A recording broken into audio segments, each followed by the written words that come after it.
brings us into the next book, which obviously had to make it for me, my main man, Eckhart Tolle. I knew. This is why. A New Earth. I was like gonna put A Power of Now in, and I thought out of the two, I actually love the New Earth more. So, although I do think you should start with The Power of Now, but Eckhart Tolle's whole principle is a lot about being here in the now moment. He doesn't tell anyone what to do or how to live.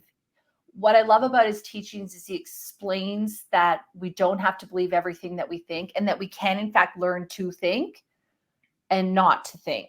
So he chooses when to think versus thinking happening to him, which is so often what happens to all of us, right? We have this narrative running in our mind all the time. And he wants you to understand that the ego is essentially creating suffering for you. And he talks about the pain body as well, which is creating suffering, addicted to suffering, addicted to fear, addicted to worry, addicted to drama, all these sort of things, but that we can choose a different way. And so that's such a perfect segue from the happiest man on earth and understanding that he is the ability to choose a different way of looking at life. And so that this A New Earth, I've talked about it many times before, but I quit spirituality for 4 or 5 years a couple years ago, and all I read was Eckhart Tolle's teachings, The Power of Now, because I realized that I have a tendency to spiral a lot about worrying about the future or the past, very often about the future. I like to want to control things. So that's why all these books are really significant for me, because they really highlight the things that I'm wanting to nurture and remove from myself, I suppose. Love into change, or whatever word I should probably say there. And so A New Earth, I feel, saved me in a lot of ways. And Eckhart Tolle and Oprah Winfrey, they did a YouTube series in 2008 where they went through every chapter of this book, and they essentially, it was like a master class on this book. So every hour or every show would be an hour on a particular chapter. And so usually, like, people like you and me would call in and ask questions and get clarifying information. So I think that if someone at home is going to read this book, that would be a really cool way of doing it, would be to read the chapter, find the Eckhart Tolle and Oprah Winfrey teachings, which you can get online. Just type in A New Earth. Even on Eckhart Tolle's podcast, the first 10 episodes are that series. So read chapter 1, listen to the hour, read chapter 2, listen to the hour. I think it would be a really cool way of doing it. So I'll read a little excerpt from this. And I will say that, as I look through this book, I have so much that's highlighted and written in over and over again. And, even as I'm going through this yesterday, I went, oh, I got to start reading this again. So I think I'll probably do the Oprah Eckhart kind of thing, because I actually haven't taken it in that way. I very often have just listened to that audio multiple times. Anyway. Okay, so here we go. To end the misery, this is on page 116, and it's the chapter Role-Playing the Many Faces of the Ego. To end the misery that has afflicted the human condition for thousands of years, you have to start with yourself and take responsibility for your inner state at any given moment. That means now. Ask yourself, is there negativity in me in this moment?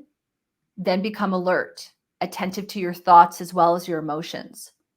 Watch out for the low-level unhappiness in whatever form that I mentioned earlier, such as discontentment, nervousness, being fed up, and so on. Watch out for thoughts that appear to justify or explain this unhappiness, but in reality cause it. The moment you become aware of a negative state within yourself, it does not mean you have failed. It means that you have succeeded.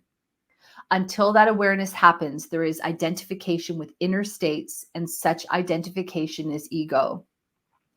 With awareness comes disidentification from thoughts, emotions, and reactions. This is not to be confused with denial. The thoughts, emotions, or reactions are recognized, and in the moment of recognizing, disidentification happens automatically. Your sense of self, of who you are, then undergoes a shift. Before, you were the thoughts, emotions, and reactions. And now you are the awareness, the conscious presence that witnesses those states. And I wrote amen at the end of that. So I love that. It's a lot about taking responsibility again for your life. It's about understanding the role that the ego plays to hold you down and keep you down and make you scared and small and afraid. It talks about ego being superiority, inferiority. It talks a lot about how we want to deny the present because we have this thing built within us that basically says that the future moment must be more important. When I attain this, or this happens, or this changes, that's when I'll be happy. But it also talks about how if that hadn't happened to me in the past, I would be at peace now. Or if this had happened to me, if this happens to me, I'll be at peace. Or if this wasn't happening, I'll be at peace. So it's a lot about understanding how none of that actually matters. What matters is the here and the now moment where you are conscious and where you are aware. Yeah. And you've read that book.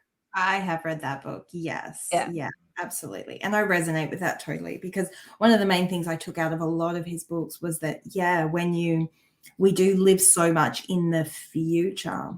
And as soon as you get that thing, you are just going to replace it with something else. So there's never that longing, that needing, that I'll be happy when will never, ever go away unless you realize that all that chatter that's going on in your head isn't who you are.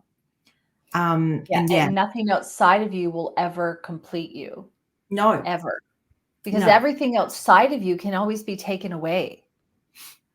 Yes. And when you're coming from a place of fear, that's what's going to happen. Like that's what we're going to manifest towards us, because when that fear comes in, fear is so powerful that it just attracts situations that will take it away and will make that happiness further away. So yeah, I knew you were going to add that. So I was like, I'm going to not put him in. Yeah, exactly. So come back to your breath, come back to the awareness, focus on what you can hear, smell, your inner body. Those are all ways of really helping you to be in the here and the now moment. And what's really cool is we can dissolve fear in an instant. The minute we go, oh, I'm really being fearful right now. Oh, I'm really feeling anxiety right now. You go, okay, you're aware now. You're not that emotion or those thinkings. You're the awareness behind that.